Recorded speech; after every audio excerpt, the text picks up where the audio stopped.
Salam sejahtera Malaysia, denyut nadi suara rakyat bergema di channel ini.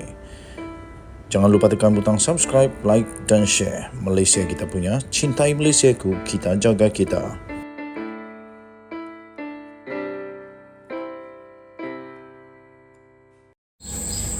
Salam sejahtera Malaysia, denyut nadi suara rakyat bergema di channel ini. Sebelum saya mulakan, mohon kiranya untuk anda tekan butang subscribe, like, share dan komen. Sila juga join member sekiranya anda ingin membantu channel ini supaya boleh menjadi suara rakyat yang boleh sampai kepada telinga Datuk Seri Anwar Ibrahim, Perdana Menteri Malaysia. Kali ini SPRM berjaya membongkarkan penyelewengan untuk sukuk bernilai 596 juta. Wow.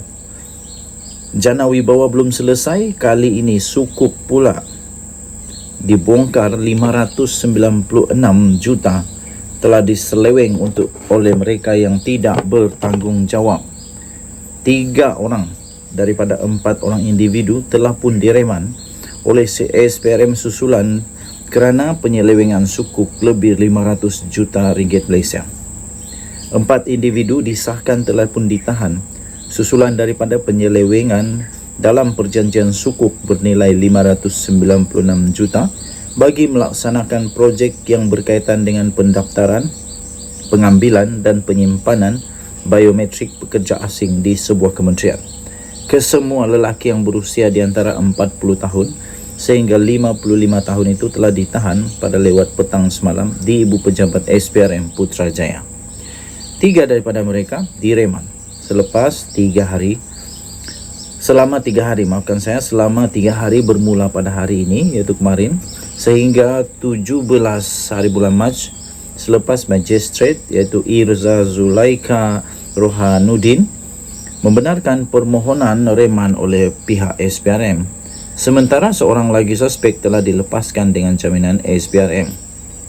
Menurut sumber, semua suspek itu terbabit adalah pengarah dan ketua pegawai kewangan dan seorang lagi pemegang saham bagi 3 syarikat yang terbabit secara langsung dalam membangunkan sistem berkenaan.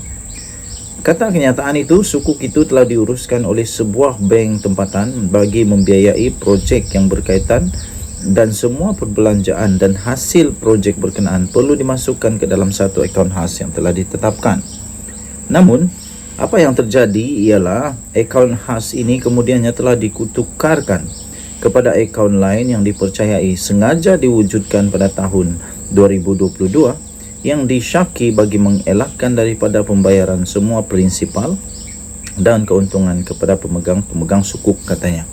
Difahamkan perjanjian konsesi di antara kerajaan dan syarikat yang dilantik itu sudah pun dimeterai pada Julai 2011 dengan tempoh selama 12 tahun, manakala sukuk itu dijangka mencapai tempoh matang pada tahun Mei 2023.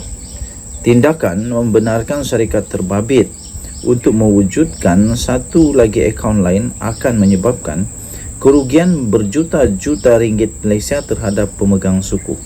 Sementara itu, Ketua Pesuruhjaya SPRM iaitu Tan Sri Azam Baki ketika dihubungi telah mengesahkan penahanan tersebut namun enggan untuk mengulas lanjut. Wow, ini rupanya satu kes yang sungguh luar biasa besarnya dan sudah lama sebenarnya mengikut fakta yang kita terima ini telah pun dimeterai pada Julai 2011 dengan tempoh selama 12 tahun. Jadi 2023 dia akan matang. Tetapi nampaknya modus operandinya ialah mereka telah mencipta satu lagi akaun baru untuk tujuan supaya wang itu dapat dimasukkan ke akaun yang lain bagi tujuan untuk menipu, tujuan untuk supaya mereka dapat keuntungan yang tidak sah. Okey, tidak sah. Jadi kita berharap semoga SPRM dapat menyiasat kes ini dengan lebih dalam lagi supaya tidak akan berlaku seperti ini lagi pada masa depan. Kita jumpa lagi. Terima kasih. Bye-bye. Salam sejahtera Malaysia, denyut nadi suara rakyat bergema di channel ini. Sebelum kita mulakan, mohon kiranya untuk anda tekan butang subscribe, like dan share. Sila join member. Dan untuk support channel ini, anda boleh tekan like, share dan juga anda boleh share, anda boleh komen di dalam video ini. Baik, kali ini giliran Peja pula dalam masalah.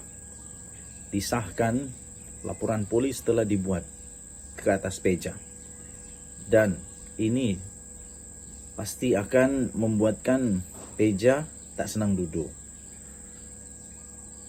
Akhirnya AMK membuat laporan polis berkenaan dengan kenyataan daripada Peja yang dianggap sebagai biadab.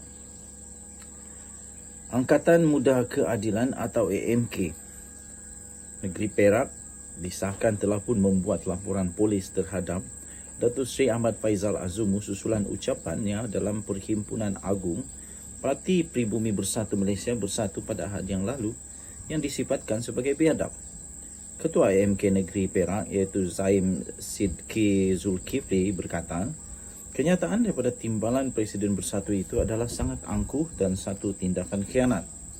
Katanya dalam kenyataan tersebut, kami meminta supaya pihak berkuasa menyiasat kenyataan ini yang bertujuan untuk menimbulkan kekacauan dan menjejaskan kredibiliti Perdana Menteri.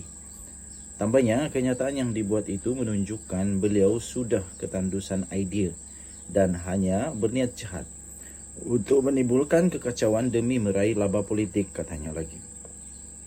Tuan-tuan dan puan, beliau berkata demikian kepada pemberita ketika ditemui di booth pejabat polis daerah IPD Ipoh di sini pada Rabu yang lalu. Zaim Sidki berkata rakyat Malaysia wajar menolak parti yang mengamalkan politik fitnah sebagai senjata yang ampuh. Katanya sebagai pemimpin dan ahli politik, sewajarnya fokus kepada usaha untuk membangunkan negara yang lebih baik di bawah Malaysia Madani. Tambahnya sudah cukuplah. Terimalah kekalahan di Tambun. Seharusnya kita fokus untuk membina negara bersama pimpinan Datuk Seri Anwar, katanya dalam kenyataan tersebut. Video ucapan perbahasan Ahmad Faizal yang berdurasi 34 saat itu pada Perhimpunan Agung Bersatu pada 12 Mac yang lalu tular di laman media sosial. Pada pilihan raya umum ke-15 yang lalu, Anwar yang juga Presiden Parti Keadilan Rakyat telah menewaskan Ahmad Faizal Azumu selaku penyandang kerusi dengan memperolehi 49,625 undi dengan majoriti 3,736 undi.